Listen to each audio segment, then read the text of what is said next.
all know. I'm Chris Sturgis from CompetencyWorks, and we are so lucky to have 4 incredible innovators in competency-based education with us today. And just so y'all know, we're only talking about K-12 competency-based ed. If we expand into higher ed, that's great, but our focus right now is about K-12. So let me introduce Nick Namba, who is Director of 21st Century Learning at Lindsay, and we think about that as whatever the learners need. Next to him is Rebecca Midles, who's the Executive Director of Improvement at District 51 in Colorado, and we think about her job as get it all done. Then we have Al Motley, who is a technologist, strategist, and innovator from Matchbook Learning, and Thomas Gaffey at the end, who is Chief of CleverWorks at Building 21.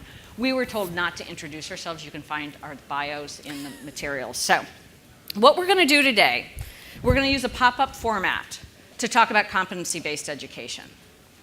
And what that means is I'm going to ask a question, and then these guys are going to get less than a minute. Each one of them gets less than a minute to answer their question. And we're going to go through 5 questions, and we're going to start with a little bit of warm-up. We're going to get to the next frontier, and then you guys can ask questions. We hopefully will have time at the end for you guys to ask whatever question you want and then hear from our panelists about what they think. Now, to get us ready, we just all need to kind of get a sense of who is in the room, and we're going to do a little practice of popping up and popping back down. So let me ask this question. Who is in the room has ever been a teacher? Pop up and pop down. Great, love it. How many of you feel a little bit confused about competency-based education? Pop up. I'm up. Pop down. Always learning. How many of you have developed technology tools for competency-based education? Pop up. Okay, pop down. How many of you have developed a new school from scratch that had a mastery orientation or was about competency-based education? Okay, all right. And then the last one, how many of you are in either a district or a school or have been in a district and school that are making the transition to competency-based education? Pop up. All right, that gives us a pretty good sense. Is there anybody who didn't pop up on anything? Pop up. Okay, we got you covered. All right, so we are going to start now with our questions. Why have you come to this work, and what problem are you trying to solve? Nick, do you want to start us off? Who popped up for everything? Somebody? Perfect. So, just kidding. See, that was really just used 15 seconds. So this all became essential for me when I almost left the industry. My mom was a teacher, my dad was an administrator. All I wanted to do was be an educator. And as a half-day kinder teacher, they were telling me I needed to be on page 46 with kids that didn't speak English the first day I had them. And so there was nothing less that I wanted to do in my life at the moment. And so a shift was needed.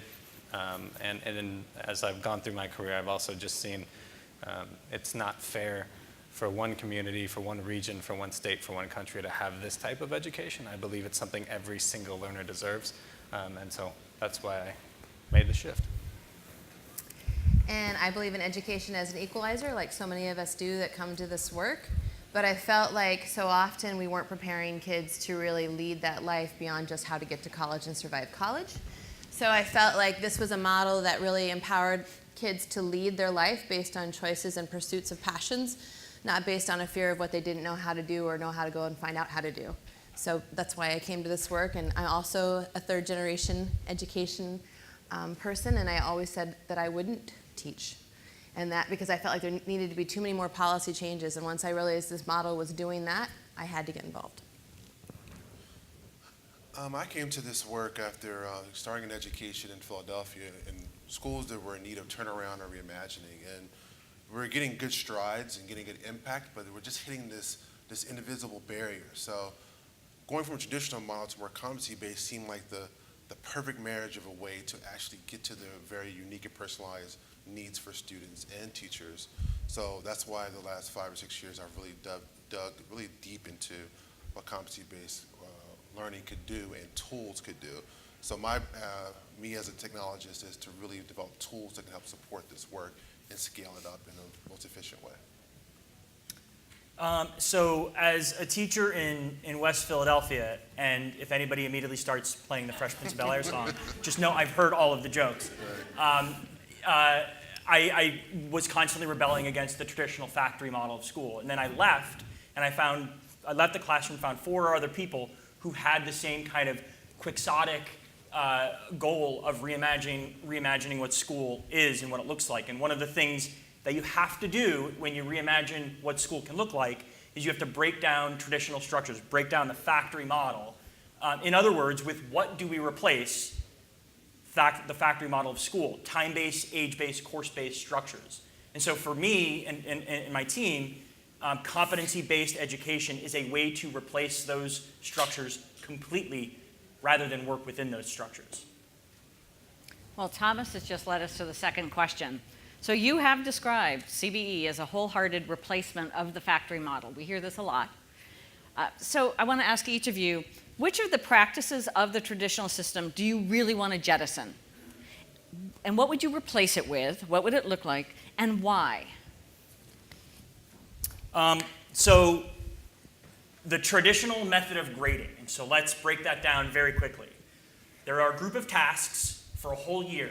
Those tasks are then averaged together to give a grade, and a student is being held accountable for their lowest performing tasks as well as their highest performing tasks. And that grade, that one number, that one metric, all the work, all the progress, all the skills are obfuscated. It's a black box. And so,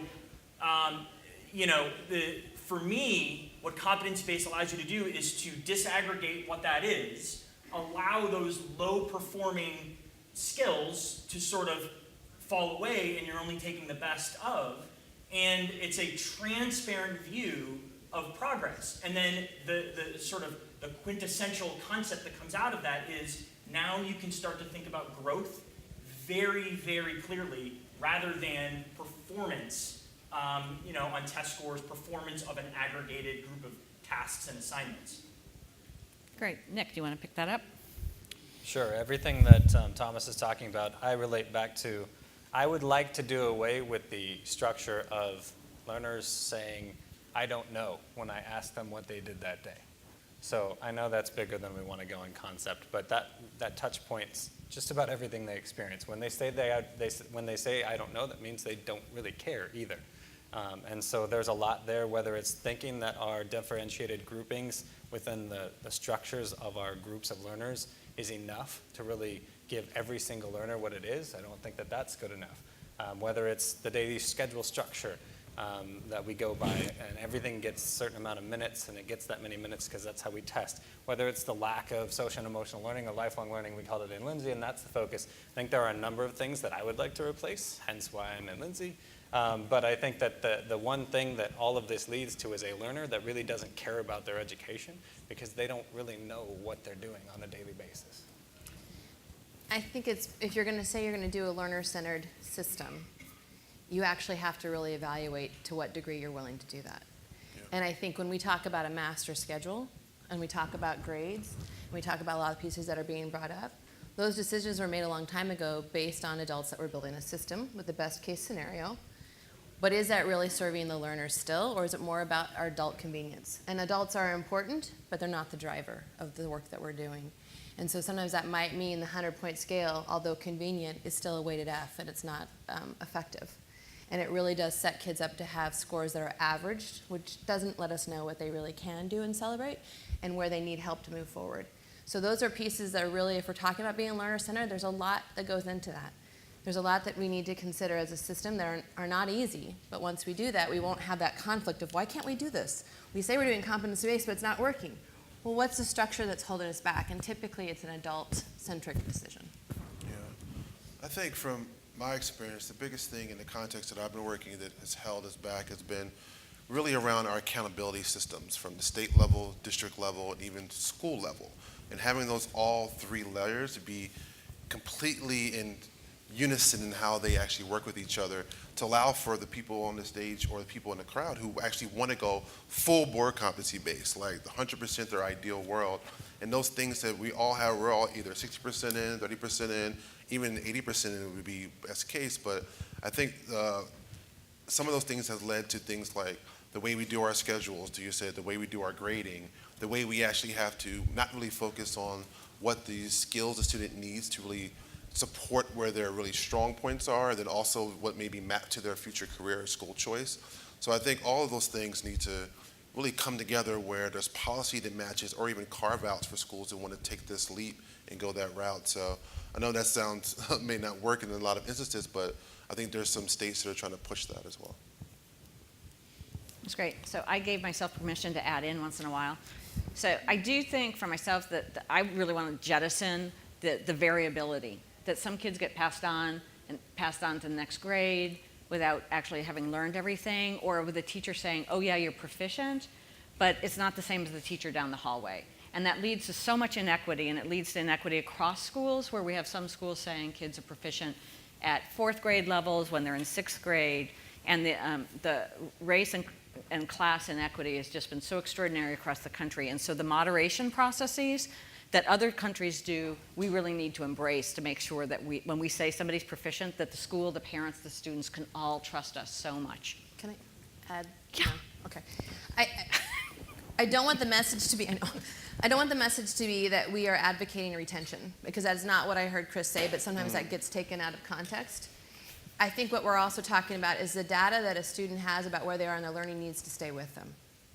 Because what happens if we don't is teachers have to start over the first 3 to 4 weeks of every school year really assessing where their kids are and what they need, and it's wasted time when we could be planning over the summer for the kids that we're going to receive and have strong, useful data so that we can really meet their needs.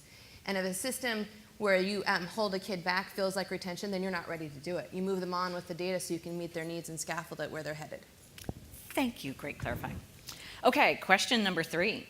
So more and more districts and schools are transitioning to competency-based education. 10, maybe 15% are planning, learning about it. This is a best guess.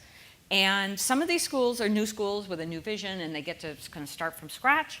But some are really doing this hard lift of deconstructing the traditional system and replacing it with these new practices, pedagogy, and new cultures. Higher ed, though, keeps churning out teachers who are prepared for the traditional system. So the burden's totally on the districts and schools to support their teachers in preparing for a personalized competency-based system.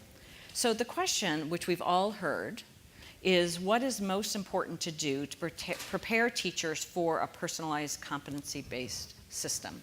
Rebecca, do you want to start us off on that? I think teachers deserve the right to understand the purpose and the why and be part of that process of changing the system, so there needs to be an awareness. I think as an instructional leader in a building that I was always aware of my skill-will quadrant and meeting people where they're at. I think if we believe in that for learners, we need to be able to do that as a system. And if I have teachers who are willing and need the skill, that's a perfect problem. That's a great problem to have. But if I have folks who don't understand the why, they may be unwilling. And that's why I think those are really important pieces as a leader to come equipped with, and now to meet their own teachers where they're at and the system that they serve and be honorable in the same process that we believe is good for students. Great. For me, it's, I think a lot of times when in my context, a lot of teachers that come to us, like you said, in just traditional models, they learned this way, they've been taught this way, all their education has been this way, even they have multiple degrees. So when they come to the school that's competency-based and trying to do personalized learning and with all this other context, we're pretty much trying to reverse engineer their brain. So the biggest thing that we've tried to do and been successful in some areas and struggle with some others is just try to immerse that teacher in the same way that that student has to learn. We rolled out a competency-based and personalized learning platform called Spark at our schools, and it's one thing to teach the teachers how to use the tool, how to actually roll it out, but then you have to then immerse them and create mock classrooms in that nature. But make the teachers the students, make them feel the movement, feel the workflow of the classroom. And we tried that and actually got them to a better place of learning how to almost decode themselves on how to actually do this work. but it actually has to go a step further. It has to be, all PD needs to go down that track. It has to be, we have to learn what the teacher's competencies are, and also what are they, how we personalize for them in a way that we know how to match that teacher's core skills and what they're strong in to a student's needs, because we learned so much more about our staff and our students. So I would say it's just making sure we can immerse our teachers in the same experience in that competency-based framework that everyone in the building needs to really enjoy and be able to implement. Yeah, you mentioned teacher competencies, and that's, in a competency-based framework, we write competencies for students. That's the difference between competencies and standards. Competencies are written for students, and we do the same thing for teachers. And so when you think about, it's okay, we have the time with teachers to do this work, but in that time, if you don't pick a framework that is aligned towards a sort of a positive adult development approach, then that PD is just going to be regular PD. So it's not only time, but it's also what's the psychological framework. And I think growth mindset is one of the better things out there. Deprogram teachers from sort of thinking that they shouldn't change or thinking that they're not supposed to change. But then that's not enough either, because now you need a framework for actually doing the work. Right. And so I like lean startup. I think it's great to get teachers to try new things, fail, reflect on their failure, present it back to their peers, and learn from it. So you need the time, you need the psychological safety, but you also need sort of how teachers are thinking through the work and doing the work. And Nick? Ditto. Just kidding. I think that there's I'm going to try and make it really short. You align, you provide feedback, you provide support, and then you empower. You align, and that's what Rebecca was talking about. If you have a vision that your community has developed, and that's what you know the graduate you want them to be, then you go out and search for that, but you do not lie. You do not lie to people that you are trying to hire. You tell them this might be the possible job, might possibly be the hardest job that you have ever experienced before, but it will be the best job you've ever experienced before, because you'll find no value like this. You align them in giving them the definition so they can calibrate with their peers on what this is that you're talking about. You provide feedback on everything that you've aligned around. You provide support, because nobody can do this alone. I don't care how many years that you've been doing it, and probably support beyond just your site. And then you empower them, you trust them, and you provide the risks and the celebration of those risks, and the risks and the failures, and the celebration of those failures that Thomas was talking about. Because without any of those pieces, it's like three legs on a table. Without one of them, at any point in time, it can fall. And your leadership has to manage all of that. I would say that we also are big fans of learning communities, because I think so often we are still doing an archaic structure of an in-service day and expecting everyone to walk in on April 12th ready to learn that piece. We know that that doesn't work for learners. Why do we think that that works for adults? That's adults making a decision at adults' convenience, and the adults are suffering from it. So I do think that the learning communities that we have in schools need to be a really strong structure that we support, so that it's meeting teachers where they're at when they need it. They've tried something, they failed. They come together as a community, they talk about that, they share student data. We need to provide more opportunities like that for our adults. The in-service days don't get it done. I mean, they're great, but they don't get it done. So I want to can everybody just give one example of a specific skill or mindset that teachers, some teachers may already have the skills, but that are more enhanced and more required in competency-based systems. So I'm going to throw out being able to use and moderate it around performance-based assessment. If you're going to have competencies, which is the application of skills to a new context, you have to be able to push to these higher order skills and deeper learning scenarios, which require some type of performance-based assessments, projects, something like that. So that seems to be a capacity I see some districts and schools building within the school, but also with their teachers. So just go down the line. Just one specific skill or mindset. I would say data literacy and analysis with authenticity, like a purpose. Since he took mine, I will say I will say social emotional learning awareness for yourself as an adult and a change model, as well as for the kids you serve. I would say an entrepreneurial mindset, to be able to take risk and be able to have that go-get-it attitude to attack this work. any teacher, anywhere, in any model, needs to be absolutely proficient at conferencing one-on-one with students. Yeah. Great. I bet we could keep going on, but we might come back to it later. It's a good one. Okay, our last question. Now we're getting to the next frontier. The world is changing, and it's changing rapidly, and we know this. And we're all learning as much as we can, as fast as we can, about personalized competency-based education, integrating that with deeper learning, integrating that with social emotional learning. Like, we're creating the next generation of education, right? But things are changing around us. What are the trends that we should be watching out for, and the implications for personalized competency-based education? Basically, what I'm asking is, what do you see as the next frontier for competency-based ed? And who have I not started with? I think I've started with everybody. Al, do you want to kick us off? Sure. Rebecca pointed to you. I did. Yeah, I think it's interesting. I think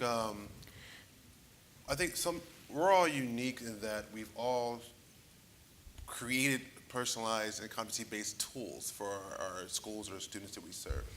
I think that's something that makes it more personalized and makes it more grassroots as far as we're on the boots on the ground doing that work. But it also affects us for scale as well, because our special sauce is in all of our tools. But our tools are so similar and do things very well. So I think one of the biggest things I'm really excited and optimistic about is that we can take the learnings that we've all done over the last 5 years or so, and then build a more scalable tool or scale one of the tools in a way that isn't as, it's more model agnostic in a way, or feel that personalized people will feel like they can actually adopt it in a way that isn't adopting my colors and my brand in that way. I mean, that's the personal kind of like way I'm looking at it. But then, and that's just not even getting into the tech side of it, but I think that's a really big focus for really thinking about how funding goes to the competency-based tools, and then how people are funding organizations versus an idea or a need, and then how that could actually be really shifted to actually look at what the whole market would need to really accelerate competency-based over the next 5 years or so. So, it's comforting to go to panels here. I mean, this is the first day, and see the trend that I've been experiencing over the past year or so. And I'll throw out something that we're using that I think everybody in here should read, which is the My Way Student Success Framework. And the first 3 reports, if you want to talk about sort of a very specific meta-research on why the traditional model needs to go away, the first 3 reports do that. And I'll throw one term at you, which is the wayfinding decade. And so if you don't know this, it's a loose number of years, around 10 years, where young people, that's how long it takes them to become gainfully employed right now. And in the meantime, they have to go to school and work at the same time. That's actually becoming the default pathway, not the 4-year, I'm going to live on room and board and not have to have any job while I learn. But also, they're participating in the gig and on-demand economy, and they have to have skills in order to actually break out of that wayfinding decade to find gainful employment. They have to be good at self-marketing. They have to be amazing at time management in a way that they haven't had to do before. And so that trend is seeping its way, thankfully here, but lots of schools are doing that right now. And so if you're not doing that, you should probably ask yourself, what am I missing, and how do I get on the train to do this? Because your young people are woefully ill-prepared for the next 15 to 20 years where they try to find gainful employment. Would you add persuasive use of metadata as well? Like, I think that we're not really doing a great job of that as well. If anything, actually. That was 10 seconds of your minute. Okay. Nick? There. I think that my hope is, or what I see is a hope. And so I feel like this is my 13th year around competency-based ed, whether it's teaching or coaching or district admin or site admin, in 3 different locations. And I haven't felt an overwhelming sense of hope until the last few years, because I see more eyes, and I see a lot less people saying, why are you doing that? And a lot more people asking, how can we do that? It's a lot more realization of the fact that this is what our learners need, and a lot more questions about how are we going to do that? And to me, that in itself has taken a very small group of people that was trying to solve this problem as best as we could to growing it to a considerable amount. And that's 2 is better than 1, lots of minds working on this. And everybody will benefit from the path that we've tried to take up until this point and all the failures that we have, and we will share all of those so that you don't have to go through them, because at the end of the day, it is all of our learners that will benefit from more minds working on this. It's been said. I would add, I guess, I'm excited about the future, not just in SEL and personalized professional learning for adults, and I'm excited about the idea of our learners becoming co-producers, not just consumers. And we already see that happening. They're not just consuming knowledge and information, they're adding to it, they're tweaking it, they're making it their own. And I think that's got to affect what we're going to be doing as educators. And I think the same could be said for our adults. I think just that active teachers pay teachers, right? That piece of like teachers working together as a community, co-producing and consuming pieces together, I think that's a wave of the future, and having some tools to really look at that piece and have great dialogue about that is really exciting. And like Nick, I've been doing this work since 1997. I think technology, and I didn't get a chance to say this, but I would say that technology, when done well, enhances what you already believe in and accelerates what we're doing. And I look forward to this future where we are not saying no to something that we believe we should do because technology can't support it. So I do think that the hope that I feel is because we actually have technology growing in a way to match what we want to be able to see happen. And I think that's pretty exciting. Can I say 2 quick things? Yes. Very quick, 30 seconds. Of course. One, I want to make sure not to emphasize, we're talking a lot about what we would change and those types of things. I want to emphasize there are a lot of amazing things that educators have always done in our schools. And those are not the things we're talking about. We are talking about that those are usually a siloed person or people at sites that we can think of as the best teachers that we've ever had in our lives, that we should be able to say we've always had those best teachers. So we're talking systems, just for clarity's sake. And the other one is, since Thomas started a reading list, I just finished a book from Katie Martin. You have to read it. If you're wondering about it, if you're thinking about it, I'll look up the title in a minute, so I'm not texting somebody.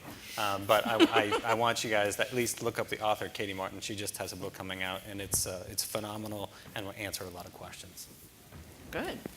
So I'm going to just jump in on this one. And by the way, you guys, I messed up, and I asked you question 5 before question 4, so we have one more question. Being free about making mistakes is part of the competency-based world. So that's just, I'm just walking the talk here. So I am going to say, I just got back from Idaho, and I'm in this small community, CUNA.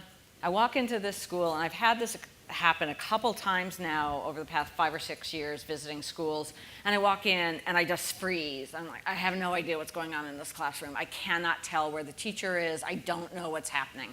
And it's happened to me in Kettle Moraine, I remember, and it happened once again at this, and their environments, they have a competency-based, very transparent structure. They know exactly where their kids are learning. They really have a learner continuum. They know what the kids know and can do across all age grade levels, right? So it's not all, oh, we're going to only focus on what the kids know within the grade level context. And they're interdisciplinary.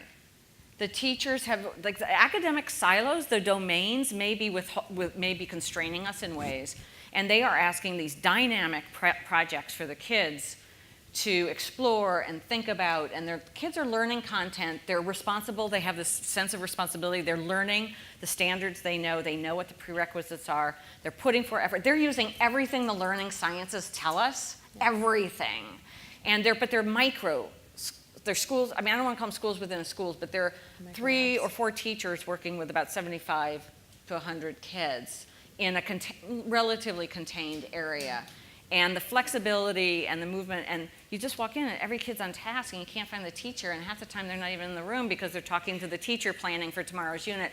And that to me is just, every time it happens, my heart gets really big, but I'm like, gosh, this is doable. I mean, this is really, really doable. So that would be my trend that I see. Okay, question number 4. The entire field of competency-based education has been constrained because we're just not getting the tech solutions that we need for competency-based ed. And it's been primarily the architecture of a lot of the student information systems have been designed around courses and grade level, and we just can't get much beyond that. So when you guys dream, big dreams, about the most perfect technology to support competency-based ed, what would it do? Like what do you want it to do that you can't get right now? And Al, you get to kick us off on that one. That's a tough question. I think let's put aside like the logistics of setting up school. Like the schedule's flexible, you can plan your day, you can move kids the way you need to. Let's just say that's a given, even though that's the first hurdle we all face anyway. I think there's just a world where standards and competencies are universally mapped, and digital interoperability is something that's actually like, it's like our tax code in the way that it's set up. And then, well, not the new tax code, but the previous 30-year tax code, so I'm still learning the new one. So I think if we can tackle that, and then also then not be a shortage of content, because I think when I think about competency-based education, it's not just about your English, math, and science, it's about social emotional learning, it's about citizenship, it's about culture, diversity, all these things, anything you can think of around assigning a skill and to content, we're able to do that in a way that's seamless, and we have tools that can actually go find content. We struggle so much with finding good quality, rigorous content sometimes because we're trying to do so many different things, and we're trying to get to that very personalized point that the student needs. So I think I think that's the next piece. So we've talked about the logistics of setting up school, standards, content. The last piece is part of what you just mentioned. I think a lot, because we're tackling all this just foundational work and these tools that we're doing and incubating, we're not able to get to the user experience of just school. Meaning you walk into that classroom, you should be able to see digitally what's happening, who's where, who needs help, who needs support. What, as an administrator, you come in there, I mean, you're coming as a visitor, but administrators feel the same way sometimes. So how you do classroom observations, how that workflow, where students sit, how attendance is taken, all those things should communicate in a way where the data is actually working holistically to really show like this new age classroom where you see as a teacher and as a visitor and as a student transparency across the board. So my hope is that we get past just this blocking and tackling of this basic stuff to get to like past the 100 level, to keep going to like, let's really do some design and deep thinking around investment in the user experience of a competency-based school and how that can, like, if we have a teacher on a different floor who's really good at multi-numbered fractions, why can't they teach that student because that's their gap and then come across that school logistically? Like, why can't we have the data to make that happen in small groups of situations that can happen? So I feel like, I mean, I'm sure we all huddled up for a couple of weeks, we can design what that looks like, but I think things are getting there if there's deep investment into the basics. Great. Thomas, want to add on? Yeah, I'll give two very, I mean, I'm not dreaming as, I think it's a big dream, but they're going to be very concrete examples. Yeah. So to talk about these, I'll first say that every tech system that deals with data about a human being should be designed around that human being's profile. And here's the two examples, they're both student examples. One is, if you have to assign a student to a thing called a course in a system, you are by default not competency-based. Thank you. However, why can't a task live outside of that framework? So imagine a student creating their own task, signing it with competencies, and then working with a teacher to do that. Why can't that exist? I don't actually know. But then, oh, by the way, you could be a part of this course where a teacher assigns tasks. It's a really simple design to do in any system, but it doesn't exist. The second thing is, so everybody has these profiles that show them their data in these helpful ways. Yeah. What if there was a switch or a drop down where a student could say, I want to go to this type of school, and all targets and pacing changes dynamically based on that choice. You talk about student agency. It's a big word that we throw out, but that's a concrete example of how a student agency can exist in a tech tool. A student says, I want to go to a four-year university instead of a community college, and then I go from community to four-year, and then my data changes and it gets more rigorous. The student controls their pathway. They control their data, and it's all controlled through an algorithm that's defined, and all that stuff, but the system is controlled by the student. And that doesn't exist. Well, I mean, it exists I've only ever seen it once in Summit's platform. Those are two examples that can exist today, but nobody does that. Great. Nick? Mine would be almost a double down on what Thomas just said, and instead of just limiting it, learners drive it, I would say learners create it. So we're at that place where we're trying to challenge ourselves to make sure that the learners are the ones coming up with the ideas that they need to develop our LMS further, right? I can pretend all day long like I'm 16 again, and that I know what is running through their brains, but I'm not. And so we've started asking that question kind of from that design standpoint. The other piece that I'll say is we need to get to the place where we all stop trying to solve the same problems. Yeah. It's super frustrating. I just met Al like, I don't know, 8 months ago, and we've had 3 phone calls already because we're both working on the same exact, it's ironic and the definition of stupidity.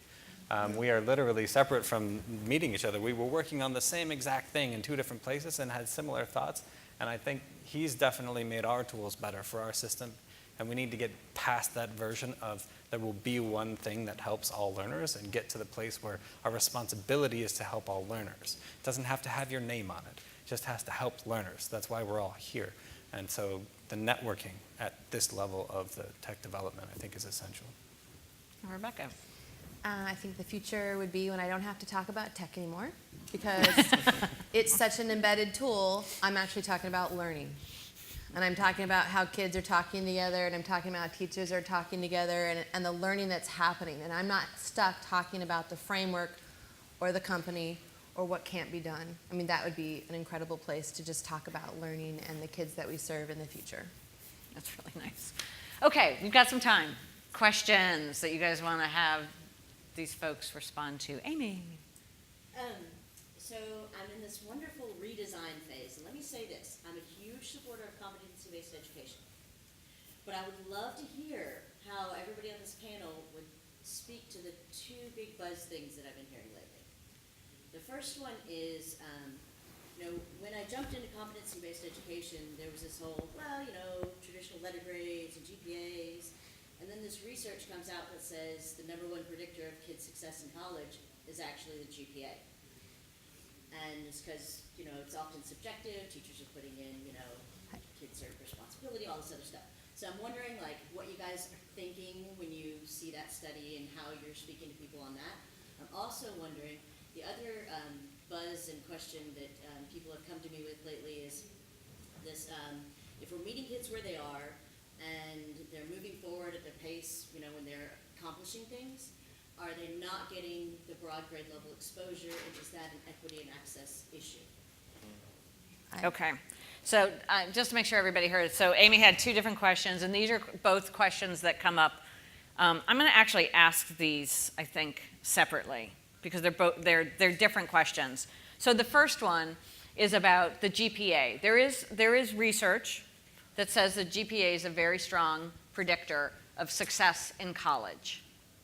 So how do we make sense of that with the call for competency-based education to have grading or scoring systems that really focus on student progress and growth? Who wants to try that? I believe that it's a game. I believe the GPA has always been a game, and colleges know that. And what it says is you're really good at playing your local game, which is a predictor for success. And I think we can give them a different game. And I think that when you look at the kids from Lindsay and the percentage of kids that are going to colleges, that's been improved, and they're in a different game. It's about transparency, and kids, we know what it's like when we were young adults wanting to try to take control of some things. And once you figure out that game and how to work it, it is an indicator of success. I think a kid that can figure that game out pretty early, it's got a lot going for him.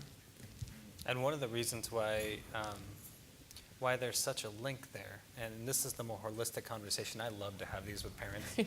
I go back to so I was a K-8 principal, and I love these because the kids are going off to high school and they're worried, right? So we talk to them about why is the GPA at the high school level such a strong determinant to the college? How many higher ed people in the room? So in the higher ed realm, we are still often emulating at the high school level what the higher ed realm is running right now, which is more seminar-based learning and more of that type of experience rather than what we're trying to promote that our kids actually need. And so it's a strong determinant because they are the same actions. Now, when you take that out and you counter that, right, with the Harvard study that just came out that said actually university GPA doesn't strongly correlate to success in life after graduation, right? So, my question to the parent, which you can see where I'm leading, which is beautiful for me because I can see it the whole time, is do you want your child to be successful in college or in life? I'll give you one choice. Clearly, that's not what we're saying you have to choose. It's not an if-then. But we are trying to get that embodiment of we can't prove to you a future that you want for your child if you're only comparing us to a traditional system that we've known in the past. And I would add just a couple. When you really start to dissect our traditional grading system, which I think we need to do more understanding of it, but it's really based on extrinsic motivation. And it really works well for that top 10, maybe 15% of the student body who just loves those points, right? I go into these classrooms and the girls will say, well, I want to keep my GPA like 0.1 next to my best friend. I'm like, okay, you go there, right? I mean, that's how important that GPA has become in terms of their identity. And the fact that it privileges those kids who are already on grade level. And we hold everybody, right? There's a cap. You can't go ahead of grade levels very well in the traditional system, so we've capped it. It's working well for a group of kids. It's working really badly for a group of kids who have been getting C's and D's and are like, I can never get better, right? I'm dumb. I don't belong in school. I don't have a future. So 65% of the kids, it's kind of not working, 70% not working for it all. So, and then the other thing, if you dissect it, which I think is really interesting, is you can have two schools, two kids, valedictorians. 4.2, 5, 7, 3, right, is their grade point averages. But one went to a school that had much lower expectations of what proficiency looked like, and one had really high ones. They both do well in college, but this one has to spend a lot of money on remediation. She knows how to study. She's going to figure out the rules of the game. She's going to work hard. But we sent out the false signals. And that, so the fact is that both of these can do well in college isn't really saying what they actually learned or able to do. So I think it just takes a little bit of dissection. Okay.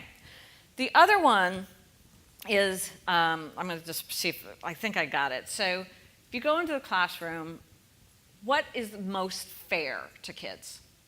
What is it more? Is it more fair to meet them where they are, even if they have some gaps or if they're maybe 2 or 3 grade levels below what would be expected?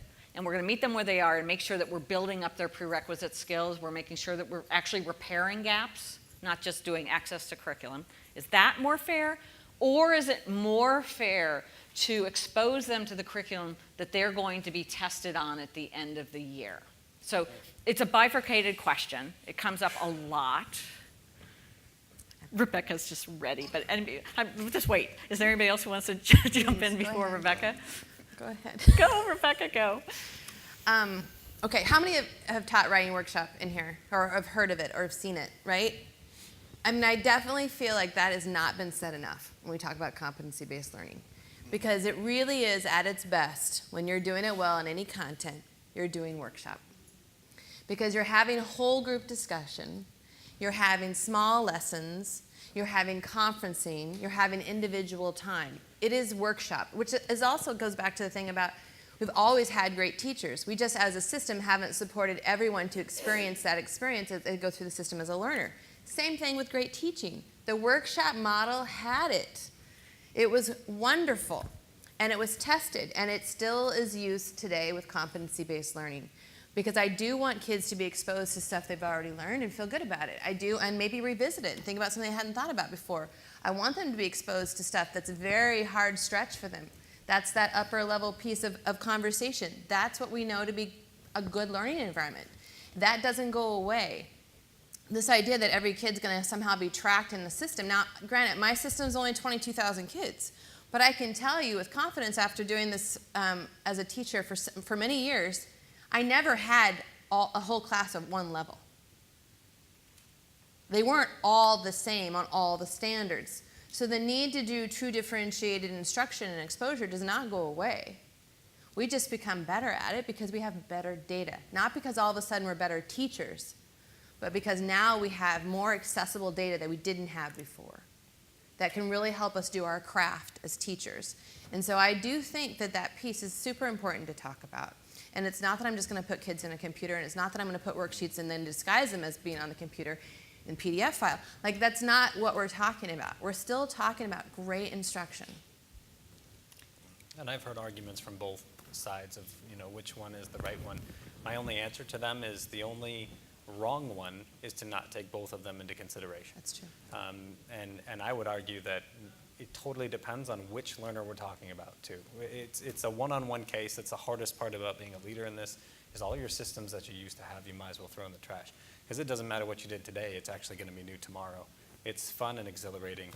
But I think the only way we don't do our diligence for our learners is to choose one of those directions and to solely say, no, in this district, we will only do this. That's not best. You're actually not personalizing anything for learners if you're making those decisions. And the question is more about how do you support in both directions. That needs to be what extra supports does this certain learner need in a certain way that this learner doesn't, because chances are they still need extra support just in something else. And we didn't even bring up the calendar. Summer's on. Yeah, the flexible, wait a minute, do one of you guys want to add? No, I work with Amy, and she didn't give me this question. Okay. So. So Now I see it. I'm going to throw two other things in this. So I've been asking, like for the last 2 years, every classroom I go into, how do you meet kids where they are? What is your instructional strategy? I get a lot of answers about scaffolding. I ask what that means. It seems to be scaffolding to the grade level curriculum. I say, how do you repair the gaps in kids' learning? Oh, what? I mean, we're just not there yet. I mean, these are in competency-based schools. We haven't taken responsibility for that yet. And I think what we have to be, this is an adult constructed problem, right? Our policies constructed this problem. But meeting kids where they are, only going to their lowest performance level, looks way too much like tracking. There are times, right? There are going to be times where a kid's social emotional life is so fragile that maybe the only thing they can do is work in a zone, tiny zone of proximal development, so they can start to experience success. But sometimes as they get stronger, more grit, they start to understand their own learning, they can have broader zones of proximal development. So what I've learned is that there is no the zone. That doesn't happen, right? The zone of proximal development is a combination of the kid's social emotional, the level of support the teacher and school can provide, what the kind of prerequisite knowledge base has to be there. I mean, social sciences, you don't have to have the kind of same prerequisite knowledge you'd have to have in math. So the domains speak to what needs to happen differently. And here's the problem, and this is what we have to do as a field. We don't have any language for teachers to talk to each other about this. I can't find any language that says, I tried this technique. We don't have it. So you're just kind of like, oh, I did this and this. So we have to learn to discern ourselves about instruction and get a lot stronger about it. Okay, 1 minute and 25 seconds left. Any other questions? Oh, so many. So, question about colleges in California. We no longer have legal education. That doesn't mean that it doesn't exist. We don't talk about it. Right. So, how do you see competency education or competency-based education being a solution to that? And how do we actually create or fill the gap that's between community colleges with 4 years and K-12 that we don't have? I'd like to take that one.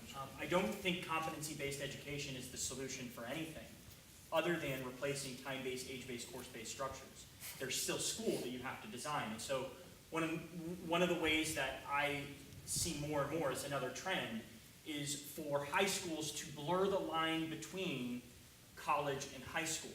And so that means getting involved in dual enrollment stuff. That means partnering with early colleges. That means keeping kids for maybe 5 years if that's the time that they need. So, it doesn't solve the problem. It opens up your thinking, your model, your program, your structures, so that you can then solve the problem or try to solve the problem. And CSU has the early assessment program. And I mean, transparency is powerful. You let a 9th grader or a 10th grader know where they are already in terms of what they're going to need to know in order to be able to go to college without remediation. And that information is going to empower them, long as they have support as well. And they're receiving college getting that. Yeah. Well, except that those EAP programs, the tests are wrong. I mean, Yeah, Yeah. they are. proven again and Yep. again that the high school's testing of all kinds that the CSU and everybody else has put out, and I used to work at the CSU, don't really measure what the kids actually know. Yeah. And that's been the problem. Right, so this is the process of intentionality and alignment. So what you're bringing us to is the important area, and we have not started to do this very well, which is the aligning between higher ed and the K-12 system. Right. But it can be done. And there are examples of people, colleges and 12th grade teachers getting student work and moderating and saying, what does it look like to be proficient, and making sure that that gets aligned. So we have more questions. These guys will hang around. One of the things you could help with at the college is talk about social emotional learning before they come to you. Why don't you guys set the tone? If we're planning by you anyway, why don't you make some sort of requirement for social emotional learning? Because that's really about readiness and how I self-regulate and how resilient I am to manage college. That would be great. The next frontier. So we will hang around and answer any other questions we've got. So thank you guys for coming. Thank you all for doing your work. That was fun. Good job.